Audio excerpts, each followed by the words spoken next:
এই পৃথিবীতে যদি কোনো দম্পতি সন্তান নিতে চায় তাহলে তাদের বিচারককে একটি মুদ্রা দিতে হয়। মুদ্রা নেওয়ার পর বিচারক তাদের গভীরভাবে দেখল, তারপর কোনো দ্বিধা ছাড়াই তাদের না করে দিল। সে ঠান্ডা কণ্ঠে বলল, গরিব মানুষের সন্তান হওয়া উচিত নয়।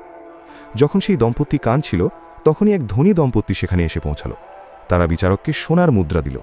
বিচারক তাদের ভালো করে পরীক্ষা করল, কিন্তু তার মনে হলো এটা যথেষ্ট নয়। তখন ধনী দম্পতি দ্রুত আরেকটি সোনার মুদ্রা এগিয়ে দিল। বিচারক সঙ্গে সঙ্গে সেটি নিয়ে নিল। তারপর সে দুটি মুদ্রা মেশিনে ঢুকিয়ে দিল। কয়েক সেকেন্ডের মধ্যেই মেশিন থেকে একটি ছোট শিশু বেরিয়ে এলো। বিচারক দেরি না করে শিশুটিকে ধনী দম্পতির হাতে তুলে দিল। এটা দেখে গরিব দম্পতি আরও ভেঙে পড়ল, কিন্তু বাবা আশার সাথে বিচারককে আরেকটি মুদ্রা দিল এবং সন্তানের জন্য অনুরোধ করল। কিন্তু বিচারক শুধু বলল তাদের আরও মুদ্রার প্রয়োজন। অস্থির হয়ে দম্পতিটি তাদের শরীর থেকে বাকি যা কিছু ছিল সব একে একে বের করতে শুরু করল। তারা ধীরে ধীরে আরও দুর্বল ও ছোট হয়ে যেতে লাগল। বিচারক সেই জিনিসগুলো মনোযোগ দিয়ে পরীক্ষা করল। অবশেষে মেশিন তাদের জন্য একটি তামার শিশু তৈরি করল। বিচারক সেই শিশুটিকে তাদের হাতে তুলে দিল। যাই হোক না কেন, বাবা মায়ে খুশি মনে তাকে গ্রহণ করল।